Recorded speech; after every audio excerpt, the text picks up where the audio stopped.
พี่น้องตอนนี้เป็นเวลาเที่ยงคืนกับอีก50 นาทีข่อยกำลังเฮ็ดกับข้าวเตรียมไว้มื้ออื่นพี่น้องมาเบิ่งว่าเมนูมื้ออื่นของข่อยเป็นเมนูอิหยังพี่น้องนี่กำลังคั่วพริกพี่น้องคั่วพริกกระเทียมหัวหอมพี่น้องนี่คั่วใกล้สิแล้ว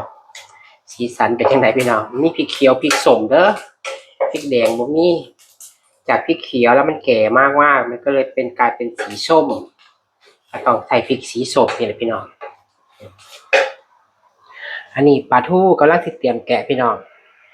ให้เดาว่าเป็นเมนูอะไรนะครับพี่น้องจ๋าหัวต่อกันสิใหม่พี่น้องไฟมันไฟบ่แห้งไม่ได้หรอกพอดีหัวไปเรื่อยๆให้มันสีสวยงามพี่น้องให้พริกสุกเหมือนว่าเราย่างเอาบ้านเฮาน่ะนะแต่ว่าเน้นดาดกระทะเอาขั่วเอาอันนี้เป็น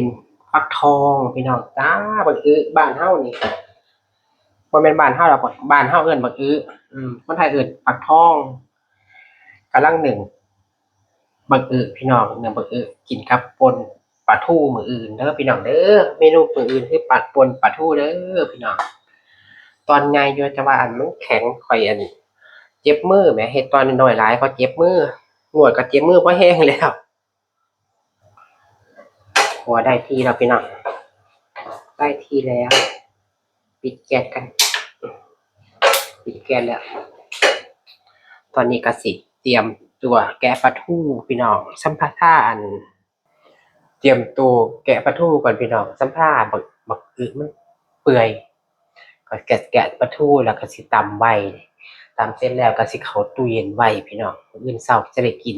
มื้ออื่นเช้าก็เป็นวันที่11นั่นเด้อพี่น้องเด้อมื้อนี้เป็นคืนวันที่10นะครับพี่น้องวันที่10เลิกงานมาแล้วข้อยก็ถามน้องเขาก่อนล่ะว่าอันสิเฮ็ดกับข้าวกินกันบ่คันบ่เฮ็ดอันน้องเขาว่าบ่เฮ็ดข้อยก็เลยบอกว่าข้อยก็เลยว่าอันถ้าน้องบ่เฮ็ดข้อยสิมาเฮ็ดกับข้าวไว้ท่ามื้ออื่นเช้าพี่น้องอืม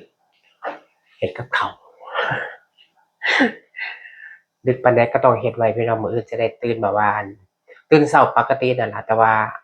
เราต้องไม่ต้องมาทำกับข้าวตอนเช้าน้องเขาตื่นอาบน้ำเขาก็จะมาทำกับข้าวของเขากินเลยจังซี้นะข้อยก็เลยมาเฮ็ดกับข้าวไว้มื้ออื่นก็สิเป็นเมนูนี่ล่ะน่าสิเป็นต้มไข่ป่นปลาทูแล้วก็หนึ่งบักอึพี่น้องผักแกล้มกินส่ำนี้ล่ะพี่น้องเอ้ยอันกินพอได้มีเหี่ยวมีแรงป่นปลาทูก็ถือว่าสุดยอดแล้วคนสำหรับคนอยู่ต่างประเทศเนาะรู้เจ้าว่าบ่อันถ่ายคลิปทุกมื้อนี้ก็ต้องให้ Facebook เห็นหน้านำเด้พี่น้องคัน Facebook บ่เห็นหน้ามันสิเป็นคลิปแบบว่ามีปัญหาพี่น้องมันเป็นโพสต์ที่มีปัญหาก็ต้องให้เห็นหน้าเห็นตานำเจ้าของตัวจริงเสียงจริงพร้อมพี่น้องง่ายเนาะ Facebook ก็หลายเรื่องหลายราวหาเงินก็ยากเดะกับ Facebook บ่ได้ง่ายๆเด้อกว่าสิได้แต่ละเหรียญขึ้นยากคือหยังนี่หมู่เจ้าก็อันเบิ่งให้ข้อยจนจบบ่น้อที่อันข้อยเฮ็ดที่ข้อยโพสต์ลงไปนั่นน่ะคันเบิ่งจบก็คอมเมนต์ให้ข้อยเบิ่งแหน่พี่น้องว่าหมู่เจ้าเบิ่งข้อยจบบ่อืมไปซาเบิ่งอันผู้เฒ่าๆก่อนเด้อได้มักอันคนโอ๊ยเมื่อยแล้วพี่น้องข้อยก็ได้เฮ็ด Facebook ก็อันบางทีก็บ่อยากอันถ่ายชีวิตให้หมู่เจ้าเบิ่งหรอกบางคนก็บ่มักเบิ่งอืมบางคนไปเบิ่งแล้วก็ไปดราม่าข้อยก็เลยท้อแท้ใจพี่น้องจักสิให้ข้อยเฮ็ดแนวใด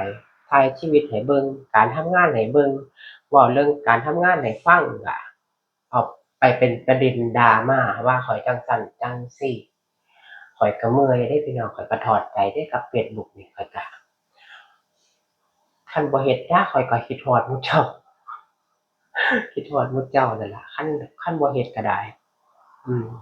เพื่ออันสิเฮ็ดไปก็ได้นิดๆหน่อยๆก็ผสมประสานเอาพี่น้องสะสมเอาได้ก็ดีบางเดือนก็บ่ได้ดอกพี่น้อง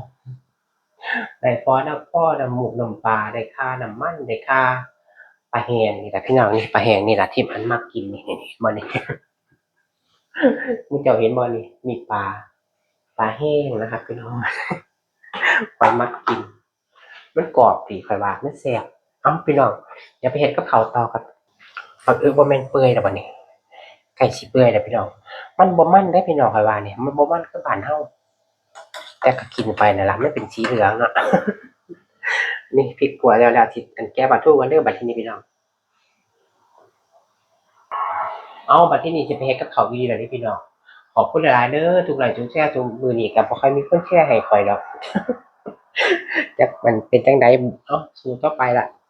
ผู้เฒ่าเขาก็บ่มักเบิ่งเนาะผู้เฒ่าก็ได้ไปแล้วครับสวัสดีครับ